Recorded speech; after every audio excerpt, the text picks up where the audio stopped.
स्वागत छ फेरि पनि नयाँ भिडियोमा। आजको भिडियोमा चाहिँ हामी कक्षा 12 को क्याश फ्लो स्टेटमेन्ट र क्याश फ्लो स्टेटमेन्टमा पनि इन्डाइरेक्ट मेथड अन्तर्गतको एउटा न्युमेरिकल क्वेसन र फर्मेट लिएर आएका छौं। आजको भिडियोमा हामी विशेष गरी इन्डाइरेक्ट मेथडको क्वेसनहरु कसरी सल्भ गरिन्छ र त्यसको फर्मेट कस्तो हुन्छ भन्ने विषयमा विशेष चर्चा गर्नेछौं। सबैभन्दा पहिला अहिले इन्डाइरेक्ट मेथड 12 कक्षाका लागि एउटा महत्त्वपूर्ण 8 नम्बरका लागि एकदमै महत्त्वपूर्ण न्युमेरिकल क्वेसन पनि हो, जसमा चाहिँ 2082 सालको एनईबी बोर्डले लिएको परीक्षामा क्वेसन पनि आएको थियो र धेरै विद्यार्थीहरूले यो इन्डाइरेक्ट मेथडको प्र्याक्टिस नगरेको र एक्जाममा आएको भनेर एकदमै बढी चर्चा पनि एक्जाम पछि हामीले सुन्न पाइएको थियो। यो विशेष गरी इन्डाइरेक्ट मेथड गाह्रो चाहिँ होइन। यो विशेष गरी कक्षा 12 मा इन्डाइरेक्ट मेथड किन विद्यार्थीलाई गाह्रो भइराछ भन्दा एउटा त क्वेसनहरु यो बुकमा पनि धेरै क्वेसनहरु उपलब्ध नभएको र एक्जाममा नि धेरै नआएको कारणले गर्दा सरले नि धेरै क्वेसनहरु यो सल्भ नगराउने, यसो एउटा दुईटा मात्र गराउने हैन। अनि यही बेसमा चाहिँ क्वेसन फेरि फाइनल एक्जाममा क्वेसन पनि आइदियो जुन 8 मार्क्समा नै थियो। धेरै विद्यार्थीले यो इन्डाइरेक्ट मेथडबाट क्याश फ्लो देख्ने बित्तिकै एक्जाम बिगारेको पनि पाइयो। तर इन्डाइरेक्ट मेथड हेर्ने हो भने हामीले दुई चारवटा प्रश्नहरु लिएर यसको सोलुसन गर्ने हो भने धेरै गाह्रो चाहिँ छैन, एकदम सिम्पल नै छ। यसमा चाहिँ विशेष गरी के कुराहरुलाई हामीले ख्याल गर्नुपर्छ र यसमा चाहिँ हामीले के ख्याल गर्नु पर्यो भन्दा इन्डाइरेक्ट मेथड र डाइरेक्ट मेथडमा एउटै मात्र फरक हो, त्यो भनेको cash flow from operating activity. Operating activities मात्र हाम्रो डाइरेक्ट र इन्डाइरेक्टमा फरक हुन्छ। क्याश फ्लो फ्रम इन्भेस्टिङ र फाइनान्सिङ एक्टिभिटीज चाहिँ डाइरेक्ट मेथड र इन्डाइरेक्ट मेथडको सेम हुन्छ। इन्डाइरेक्ट मेथडको फर्मेटको कुरा गर्ने हो भने हामीलाई सबैभन्दा पहिलो कुरा के चाहिन्छ त भन्दा क्वेसनले नेट प्रॉफिट दिएको हुनुपर्छ। यो नेट प्रॉफिट विभिन्न तरिकाले दिएको हुन सक्छ। सबभन्दा पहिला हामीले नेट प्रॉफिट राखिन्छ र नेट प्रॉफिट राखिसकेपछि अब हामीले त्यसमा के गर्छौं त भन्दाखेरि नन अपरेटिङ र नन क्याश एक्सपेन्सेसहरुलाई जोडिन्छ है। नन क्याश र नन अपरेटिङ एक्सपेन्सेसहरु जति पनि हुन्छन् तिनीहरुलाई हामी के गर्छौं, एड गर्छौं। अब नन क्याश एक्सपेन्सेसहरु भन्नाले जस्तै डेप्रिसिएसन, रिटर्न अफहरु हैन, यिनीहरुलाई हामी नन क्याश एक्सपेन्सेस भनिन्छ। अब नन क्याश एक्सपेन्सेस अन्तर्गत के पर्ने भयो भन्दा डेप्रिसिएसन है, goodwill return of, preliminary expenses return of, patent return of, copyright return of, intangible assets को रिटर्न अफ र डेप्रिसिएसनलाई हामी नन क्याश एक्सपेन्सेस भनिन्छ भने व्यवसायले रेगुलर रूपमा गर्ने काम बाहेक अन्य विभिन्न कामहरुमा भएका खर्चहरुलाई पनि हामीले यस अन्तर्गत नै देखाइन्छ।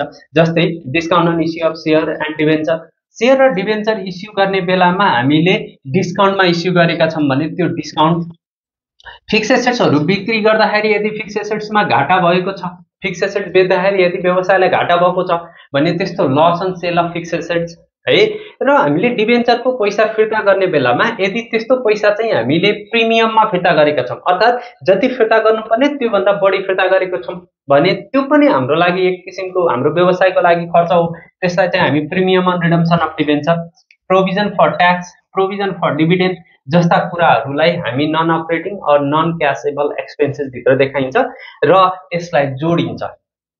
र माथिको नेट प्रॉफिट सँग हामीले जति पनि नन क्याश र नन अपरेटिङ एक्सपेन्सेसहरु हुन्छन् तिनीहरुलाई जोड्छौं। जोडेपछि एउटा अमाउन्ट आउँछ। अब त्यसमा चाहिँ हामीले नन अपरेटिङ इन्कमहरु जे छन् तिनीहरुलाई घटाइदिने। नन अपरेटिङ इन्कमहरु के हुन्छन् त भन्दा जस्तै gain on sale of fix assets, interest receive, rent receive, dividend receive, commission receive जस्ता विभिन्न रिसिभहरु जुन चाहिँ इन्कमहरु हुन् है। रिफन्ड अफ ट्याक्स छ भने यसलाई पनि हामी नन अपरेटिङ इन्कम मान्छौं, अर्थात डिभिडेन्ड रिफन्ड अफ ट्याक्स भनेको के हो भन्दा हामीले कहिलेकाहीँ व्यवसायले भविष्यमा यति कर तिर्नु पर्ला भनेर एडभान्समा कर तिरेथ्यौं।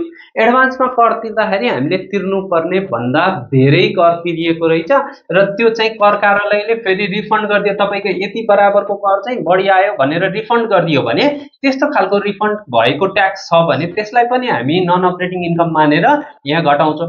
र अरु कुनै नन अपरेटिङ इन्कमहरु छन् भने तिनीहरुलाई पनि हामी यसमा राखिन्छ र यो सबै जति पनि इन्कमहरु छन्, जति पनि नन अपरेटिङ इन्कमहरु छन् ती सबैलाई जोडेर हामी नेगेटिभमा राख्छौं र माथि हामीले जुन नेट प्रॉफिट सँग जति पनि नन अपरेटिङ र नन क्याश एक्सपेन्सेसहरु त्यो जोडेर आएको सँग घटाउने र घटाएपछि आउनेलाई हामी के भन्छौं त भन्दा फन्ड्स फ्रम अपरेसन भनिन्छ।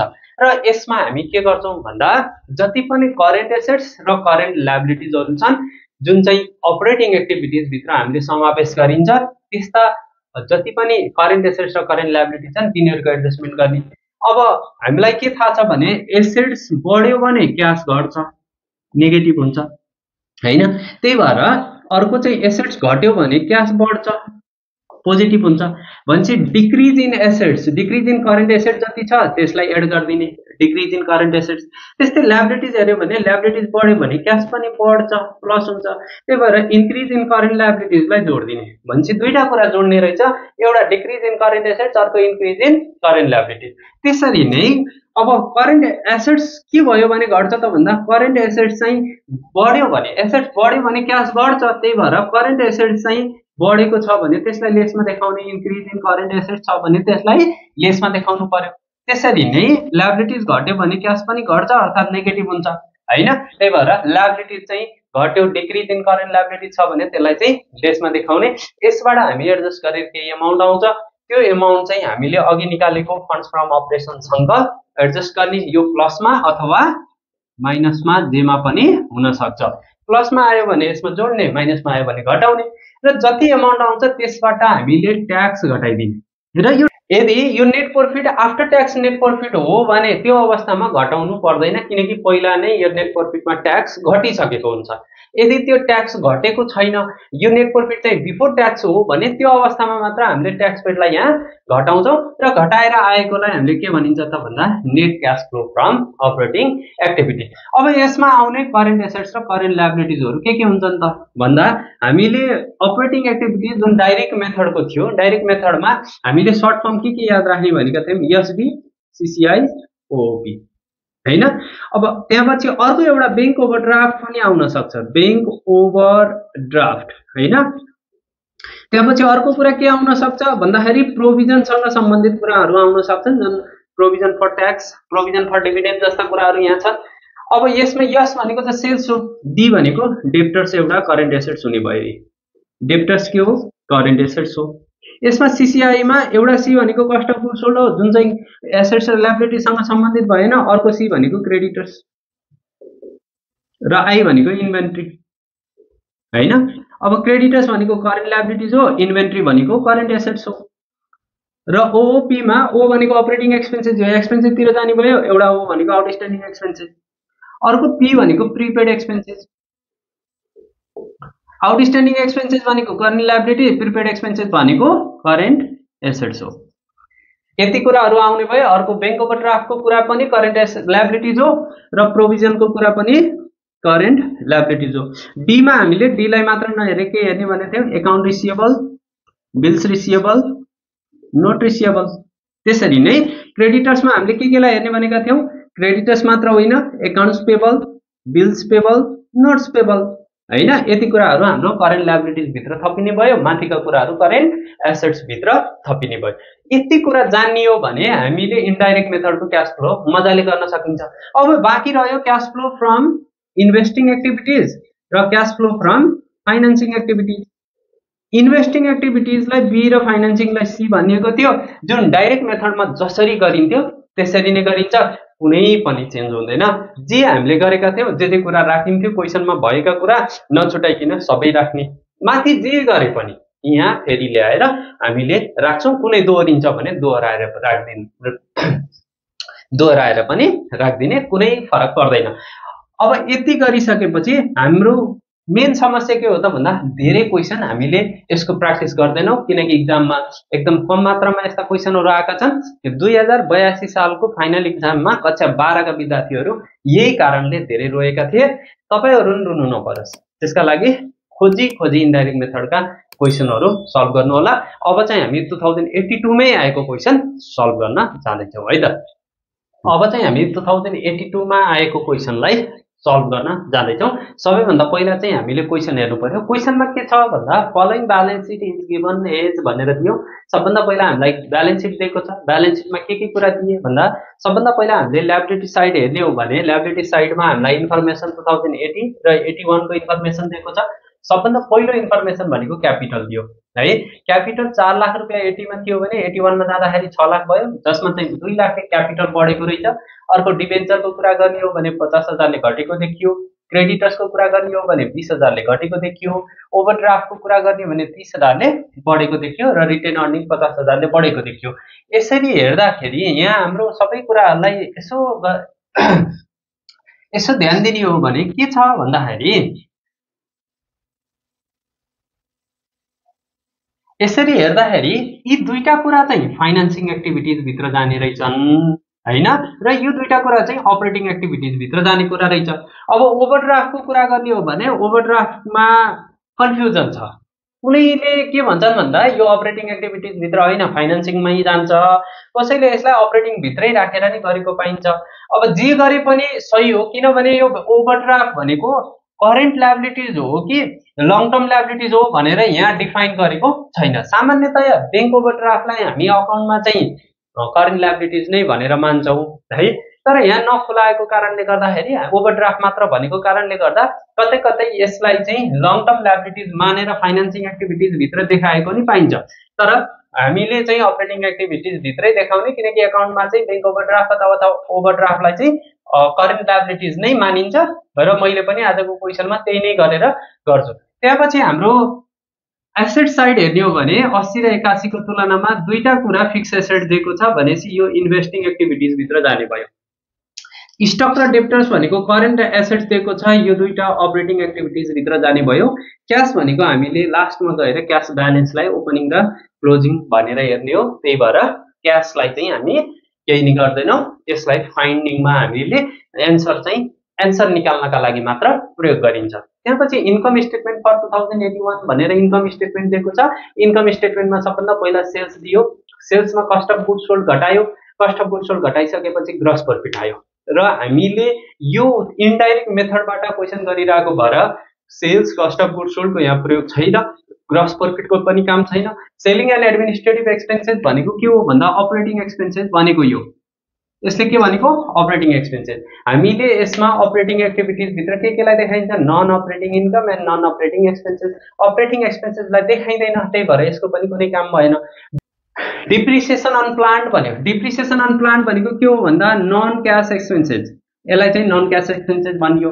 Premium on redemption of debenture यो नन अपरेटिङ एक्सपेन्सेस हो हैन, यो दुईटा कुरालाई हामीले देखाउनु पर्दो रहेछ।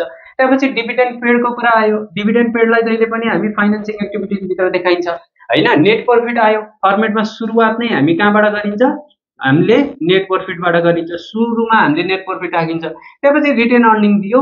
अब यहाँ पनि एउटा कन्फ्युजन के छ भने कसैले रिटेन अर्निङलाई नेट प्रॉफिटको रूपमा राखेर क्वेसन गरिरह हुन्छ, कसैले नेट प्रॉफिटलाई नै राखेर गरिरह हुन्छ।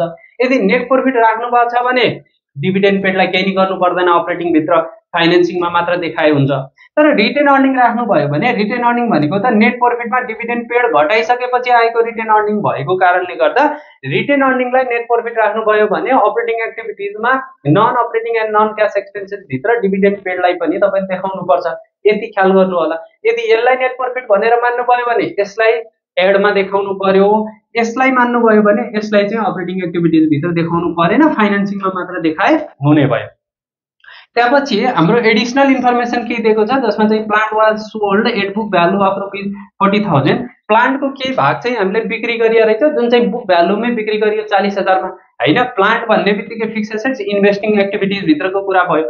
And purchase a new plant, नयाँ एउटा प्लान्ट पनि किनिएछ जुन चाहिँ 3,20,000, यो पनि हाम्रो कहाँ जाने भयो त भन्दा इन्भेस्टिङ एक्टिभिटिज भित्रकै कुरा भयो। र रिक्वायर्डमा हामीलाई के सोध्यो, cash flow statement under indirect method, र इनडाइरेक्ट मेथडबाट हामीलाई क्वेसन सोधेको छ। इनडाइरेक्ट मेथडबाट क्वेसन सोध्यो भने के फरक हुने भयो त भन्दा अपरेटिङ एक्टिभिटिज चाहिँ फरक हुने भयो। अब सबैभन्दा पहिला चाहिँ फर्मेट बनाउनु पर्यो cash flow statement. Cash flow statement कुन मेथडबाट हामी क्वेसन गर्दैछौँ भन्दा इनडाइरेक्ट मेथडबाट, त्यही भएर इनडाइरेक्ट मेथड भनेर पनि लेखिदिनु होला। र हामीले फर्मेट बनाइयो, यहाँ चाहिँ फर्मेटमा हाम्रो सिम्पल फर्मेट छ particulars, details and amount. Particulars, details, amount. सबैभन्दा पहिला हामी सुरु कहाँबाट गरिन्छ भन्दा cash flow from operating activities. Operating एक्टिभिटिजबाटै सुरु गरिन्छ। अपरेटिङ एक्टिभिटिजमा नि हामी सुरु कहाँबाट गर्छौँ? नेट प्रफिटबाट। अब मैले यहाँ नेट प्रफिट नै राखेँ, रिटेन अर्निङलाई राखिनँ। नेट प्रफिट हामीलाई क्वेसनले कति दिएको थियो भन्दा नेट प्रफिट दिएको थियो 70,000। अब यसमा हामीले एड के गर्ने भन्दा एड गर्ने non operating non cash expenses, जुन भित्र के कुरा आउने भयो त भन्दा डिप्रिसिएसन, प्रिमियम हैन, premium on redemption of debenture, discount on issue of share, written अफहरु इन्टेन्जिबल एसेट्सको जति पनि छन्, provision for dividend, provision for tax जस्ता कुराहरूलाई हामी यो भित्र राखिन्छ। सबभन्दा पहिला नन अपरेटिङ र नन क्याश एक्सपेन्सेसहरु के छन् हेर्दै जाउँ। हाम्रो इन्कम स्टेटमेन्टमा हेर्ने हो भने सबभन्दा पहिलो त हामीसँग छ depreciation on plant. Depreciation on plant भन्ने छ, जुन चाहिँ कति छ भन्दाखेरि डिप्रिसिएसन अन प्लान्ट भनेको हामीसँग छ 80,000। त्यसैले नै डिप्रिसिएसन अन प्लान्ट पछि अर्को कुरा हामीसँग के आउने भयो भन्दाखेरि premium on redemption of debenture पनि छ। Premium on redemption of debenture जुन चाहिँ कति छ भन्दा 30,000 छ, जुन 30,000 लाई हामी यहाँ राख्यौं।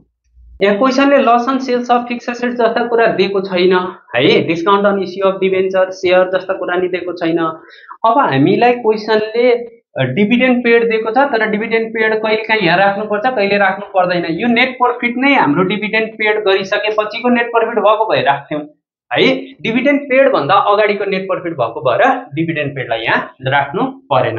र यो दुईटालाई हामीले जोड्यौं भने जुन नन अपरेटिङ अथवा नन क्याश एक्सपेन्सेस हुन्, जुन चाहिँ कति हुन्छ भन्दा 1,10,000 हुन्छ। र यसलाई हामी एड गरिदियौं भने 1,80,000 हुने भयो।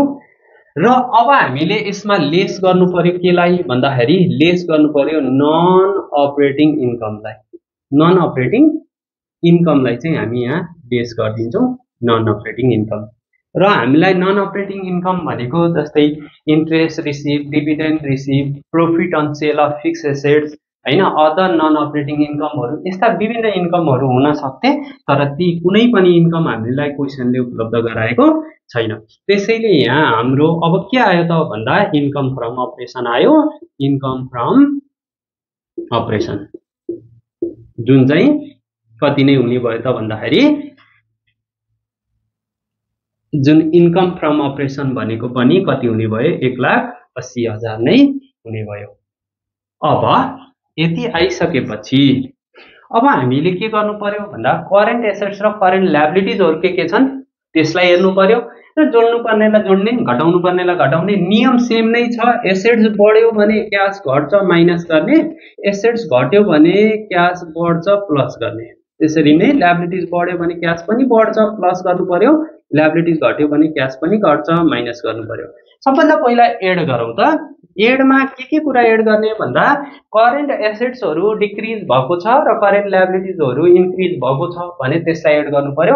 अब क्वेशन हेरौँ। क्वेशनमा सबभन्दा पहिला हामी लायबिलिटी साइडमा जाउँ। लायबिलिटी साइडको बढेका कुरा हेरौँ। बढेका नि केलाई हेर्नु पर्यो भन्दा लायबिलिटीजको पनि करेन्ट लायबिलिटीजलाई मात्र अपरेटिङ भित्र देखाइन्छ र करेन्ट एसेट्सलाई मात्र हामीले अपरेटिङ भित्र देखाइन्छ। करेन्ट एसेट्स र करेन्ट लायबिलिटीज हेर्नु पर्यो। अब सबभन्दा पहिलो करेन्ट लायबिलिटीज भनेको हाम्रो क्रेडिटर्स छ, जुन घटेको छ, घटेछ भनेपछि हामीले लेसमा देखाउँछौं। अर्को ओभरड्राफ्ट छ, ओभरड्राफ्ट बढेको छ भनेपछि इन्क्रिज इन ओभरड्राफ्ट जुन चाहिँ प्लस हुने भयो। Increase in overdraft. यो ओभरड्राफ्ट कतिले बढेछ भन्दाखेरि 50,000 बाट 80,000 हुनु भनेको 30,000 ले बढ्नु, त्यही भएर 30,000 ले प्लस गरियो। अब हाम्रो लायबिलिटी साइडका कुरा भइयो। अब हामी जान्छौं एसेट्स का। करेन्ट एसेट्सहरु हेर्छौं। ल्यान्ड र प्लान्ट भनेको फिक्स एसेट्सहरु हुन्, यिनलाई हामीले यसमा हेर्नु परेन। त्यसपछि स्टकको कुरा गर्ने हो भने करेन्ट एसेट्स चाहिँ घटेको प्लस हुन्छ, घटेको प्लस हुन्छ। स्टकको कुरा गर्ने हो भने स्टक चाहिँ 20,000 बाट 18,000 भछ, जुन चाहिँ 2,000 ले घटेको छ भनेपछि decrease in stock. Decrease in stock. Stock कतिले घट्यो भन्दा 2,000 ले घट्यो, त्यही भएर एड हुने भयो। अर्को डेटर्सको कुरा छ। डेटर्स पनि घटेको छ भनेपछि डिक्रिज इन डेटर्स पनि घटेछ। कतिले घटेको छ भन्दाखेरि हाम्रो 48,000 ले घटेको छ। 48,000 ले घटेको छ, त्यही भएर 48,000 एड हुने भयो। अब यसमा लेस गरौँ त। लेस के हुन्छ त भन्दा हाम्रो करेन्ट एसेट्समा भएको स्टक र डेप्टर्स दुइटै गए। त्यसपछि हाम्रो करेन्ट लायबिलिटिजमा भएको बैंक ओभरड्राफ्ट गयो। अब बाँकी भनेको हामीसँग क्रेडिटर्स मात्र छ, जुन चाहिँ के भएको छ भन्दा डिक्रिज भएको छ। Decrease in creditors. क्रेडिटर्स के भएको छ? डिक्रिज भएको छ। कतिले डिक्रिज भयो त क्रेडिटर्स भन्दाखेरि क्रेडिटर्स 20,000 ले डिक्रिज भयो। भनेपछि 20,000 ले यो के हुने भयो त भन्दा माइनस हुने भयो। अब यति गरेर हामीले यसको क्याल्कुलेसन गर्नु पर्यो। 80,000 प्लसमा आउने भयो, यो सबै जोड्दा 80,000 हुने भयो। 20,000 घटाउँदा 60,000 हुने भयो र यो 60,000 पोजिटिभ आउने भयो। माथिको 1,80,000 मा 60,000 जोड्ने हो भने 2,40,000 हाम्रो पोजिटिभ ब्यालेन्स आयो, जसलाई हामीले के भनियो त भन्दा नेट, जुन ए को फाइन्डिङ भयो हाम्रो net cash flow from operating activities भयो। अब हामीले के बुझ्नु पर्यो भन्दा इन्डाइरेक्ट मेथड र डाइरेक्ट मेथडको फरक भनेको अपरेटिङ एक्टिभिटीज मात्र हो। हामीले अपरेटिङ एक्टिभिटीजको फाइन्डिङ निकालिसकेपछि तपाईले यदि डाइरेक्ट मेथड जान्नु भएको छ, डाइरेक्ट मेथडलाई सजिलैसँग सल्भ गर्न सक्नुहुन्छ भने अबका क्वेशनहरु, अबको सोलुसन चाहिँ डाइरेक्ट मेथडमा हामीले जे गरिन्थ्यो त्यही नै गर्ने हो। अब अगाडि बढौं। अब हामी जाउँ बी मा। बी मा हामीले के हेर्ने हो भन्दा cash flow from investing activities. B मा चाहिँ हामीले इन्भेस्टिङ एक्टिभिटीजलाई हेर्ने हो। इन्भेस्टिङ एक्टिभिटीजमा कुनै पनि समस्या छैन, जे डाइरेक्ट मेथडबाट हामीले गरिन्थ्यो त्यही नै गर्ने। अब हामीसँग भएको इन्भेस्टिङ एक्टिभिटीजमा दुईटा कुरालाई हेर्ने हामीले भनेका थियौं। केलाई भन्दा एफआई लाई। एफ भनेको फिक्स एसेट्स र आई भनेको इन्भेस्टमेन्ट। यहाँ हामीसँग एफ दुईटा छन्, फिक्स एसेट दुईटा छन्, एउटा ल्यान्ड अर्को प्लान्ट। अब मैले के भनेको थिएँ, जुन फिक्स एसेट्स यदि हामीलाई क्वेशनले दिएको छ त्यो फिक्स एसेट्सको बारेमा एडिसनल इन्फर्मेसन खोज्ने। एडिसनल इन्फर्मेसनमा केही दिएको छ भने एडिसनलमा जे भनेको छ त्यसलाई मात्र सो गर्ने। तर एडिसनलमा हामीलाई त्यो फिक्स एसेट्सको बारेमा केही पनि भनेको छैन भने त्यो अवस्थामा हामी माथि गएर ब्यालेन्स सिटलाई हेर्छौं। ब्यालेन्स सिटमा बढेको छ भने पर्चेज भनेर देखाउँछौं, घटेछ भने सेल्स भनेर। पर्चेज गर्दा पैसा जान्छ नेगेटिभमा देखाउने, सेल्स गर्दा पैसा आउँछ पोजिटिभमा देखाउने। अब जाउँ त क्वेशनमा के छ भन्दा सबभन्दा पहिला ल्यान्ड भनेर दियो। ल्यान्ड 2 लाखबाट 3 लाख भएको छ, 1 लाखले बढेको छ। अब एडिसनलमा जाउँ, ल्यान्डको बारेमा हामीलाई केही इन्फर्मेसन छ कि छैन भन्दा एडिसनलमा हामीलाई प्लान्टको बारेमा चाहिँ दिएको छ, ल्यान्डको बारेमा दिएको छैन। भनेपछि पर्चेज अफ ल्यान्ड भनेर देखाउनु पर्यो, पर्चेज अफ ल्यान्ड। अब यो ल्यान्ड भनेको एसेट साइडमा छ, बढेछ हैन, एसेट्स बढ्यो भने क्याश माइनस हुन्छ, त्यही भएर यो नेगेटिभ 1 लाख हुने भयो। किन भन्दा बढेछ, बढ्यो भने पर्चेज हो, घट्यो भने सेल्स हो। अब अर्को छ sales of plant. Sales of plant, plant sales गरिएको रहेछ। क्वेशनले नै भनेको छ, के भनेको छ भन्दा plant was sold at book value ₹40,000। Plant चाहिँ 40,000 मा बिक्री गरियो, जुन चाहिँ उसको ओरिजिनल बुक भ्यालु पनि हो भनेछ। भनेपछि 40,000 मा हामीले प्लान्ट बेचेपछि 40,000 हामीसँग पैसा आयो हैन, त्यो पैसा आएपछि पोजिटिभ भयो। अर्को पर्चेज फेरि गरियो, न्यू पर्चेज गरिएको छ भनेको छ, पर्चेज अफ प्लान्ट, फेरि प्लान्ट पर्चेज गरिएको छ, जुन चाहिँ कतिमा भन्दा 3,20,000 मा किनियो भनेपछि हामीसँगबाट पैसा गयो, गएपछि नेगेटिभ हुने भयो। यसलाई इन्भेस्टिङ एक्टिभिटीजसँग सम्बन्धित इन्फर्मेसन यति मात्र दिएको छ। अब यसलाई हामी सल्भ गरौँ त। कति हुने भयो भन्दा 4,20,000 बाट 40,000 घट्यो भने यो भयो 3,80,000। 3,80,000 केमा आउने भयो भन्दा नेगेटिभमा, जसलाई चाहिँ हामी बी भनेर देखायौं, बी भनेर देखायौं, जसलाई चाहिँ नेट के भनेर देखाउने भयो, net cash flow from investing activities. Investing activities र लास्ट हाम्रो सी मा जाउँ। सी मा चाहिँ हामीले cash flow from financing activities. Financing activities देखाउँछौँ, जसभित्र हामीले share capital, share premium, preference share, debenture हैन, लोनहरू जुन लङ टर्म लोनहरू छन् यी लोनहरू र डिभिडेन्ड पेडलाई पनि हामी फाइनान्सिङ एक्टिभिटीभित्र देखाइन्छ। सबभन्दा पहिलो हेरौँ त यो चिजहरू जति पनि भने यी सबै चिजहरू फाइनान्सिङ एक्टिभिटीभित्र जाने कहाँ हुन्छन्? डिभिडेन्ड पेड एडिसनल इन्फर्मेसनमा हुन्छ भने अरू सबै कुरा लायबिलिटी साइडमा हुन्छन्। अब लायबिलिटी साइडको सुरुमा हेर्ने हो भने सेयर क्यापिटल छ जुन 4 लाखबाट 6 लाख भएको छ भनेपछि इस्यु भएको रहेछ, issue of share capital. Share capital बढ्यो, क्यापिटल भनेपछि सेयर क्यापिटल लायबिलिटी साइडमा छ, बढ्यो भने लायबिलिटी बढ्यो भने प्लस हुन्छ, त्यही भएर 2 लाखले बढ्यो प्लस भयो। त्यसपछि नेक्स्ट हेरौँ त, नेक्स्ट भनेको हाम्रो डिबेन्चर छ जुन 50,000 ले घटेको छ। डिबेन्चर घट्यो भने के लेख्ने? रिडम्सन, रिडम्सन अफ डिबेन्चर जुन कतिले घटेको छ भन्दा 50,000 ले, तर प्रिमियम पनि दिएका छौँ त्यही भएर विथ प्रिमियम भनेर लेख्नु पर्यो। अब घट्यो 50,000 ले तर दिँदा त हामीले प्रिमियम पनि दियौँ, premium on redemption of debenture, premium चाहिँ हामीले 30,000 रुपियाँ दिएछौँ। यसको मतलब हो 50,000 फिर्ता गर्ने बेलामा 30,000 एक्स्ट्रा हामीले पेमेन्ट गर्यौँ डिबेन्चर होल्डरलाई, अर्थात् हामीसँगबाट टोटल एमाउन्ट कति गयो भन्दा 80,000 हामीसँगबाट टोटल एमाउन्ट गयो। अब डिबेन्चरको कुरा नि भइयो है, क्रेडिटर्स र ओभरड्राफ्टलाई हामीले करेन्ट लायबिलिटिज मानेर देखाइसकेका छौँ भनेपछि लास्ट हामीसँग एउटा रह्यो डिभिडेन्ड पेड। डिभिडेन्ड पेड, यो डिभिडेन्ड पेड 20,000 छ भनेपछि यो 20,000 लाई देखाइदिने।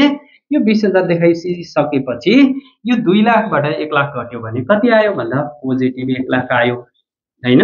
यो पोजिटिभ 1 लाख आयो, यो पोजिटिभ 1 लाख हाम्रो के भयो त भन्दा यो सी को टोटल भयो, जसलाई चाहिँ net cash flow from financing activities के भनियो? Net cash flow from financing activities भनियो। अब हाम्रो फेरि हामीले के क्याल्कुलेट गर्नु पर्यो भन्दा नेट क्याश फ्लो क्याल्कुलेट गर्नु पर्यो। नेट क्याश फ्लो जसमा चाहिँ ए को टोटललाई बी को टोटलसँग र सी को टोटलसँग जोडिन्छ। ए को टोटल र सी को टोटल दुईटा पोजिटिभ छन्, यी दुईटालाई पोजिटिभलाई जोडियो भने 3,40,000 हुन्छ र 3,40,000 बाट 3,80,000 घटाइयो भने -40,000 हाम्रो एन्सर आउँछ। यसैलाई हामीले के भनिन्छ त भन्दा नेट क्याश फ्लो। र यसमा हामी एड गर्छौँ, एड के गर्छौँ भन्दा ओपनिङ क्याश ब्यालेन्स। जुन तपाईले ब्यालेन्स सिटमा हेर्नुभयो भने 2080 सालमा क्याश ब्यालेन्स अथवा क्याश भनेर दिएको जुन अमाउन्ट छ त्यसैलाई नै हामीले ओपनिङ क्याश ब्यालेन्स भनिन्छ, जुन चाहिँ कति दिएको छ भन्दा 1,50,000 दिएको छ। र 2081 मा भएको ब्यालेन्सलाई हामी क्लोजिङ क्याश ब्यालेन्स भनिन्छ, जुन चाहिँ केसँग बराबर आउनुपर्छ भन्दा यहाँबाट हामीले क्याल्कुलेट गरेकोसँग बराबर आउनुपर्छ। 1,50,000 बाट 40,000 घट्यो भने 1,10,000 आयो, जुन चाहिँ हाम्रो क्लोजिङ क्याश ब्यालेन्स पनि कति छ भन्दा 2081 को क्याश ब्यालेन्स पनि 1,10,000 नै छ। आजको भिडियोमा चाहिँ हामीले 2082 सालको यानी बोर्ड फाइनल एक्जाममा आएको इन्डाइरेक्ट मेथडबाट सोधिएको क्याश फ्लो स्टेटमेन्टको क्वेसन गरियो। तपाईलाई भिडियो कस्तो लाग्यो? आफ्नो राय प्रतिक्रिया दिन नबिर्सिनु होला। च्यानलमा पहिलो पटक जोडिदै हुनुहुन्छ भने च्यानललाई सब्स्क्राइब गर्न र बेल आइकन अन गर्न नबिर्सिनु होला, जसले तपाईले हामीले अपलोड गरेको भिडियो सबैभन्दा पहिला नोटिफिकेसन पाउनुहुनेछ। आजको लागि यति नै, हस्त धन्यवाद।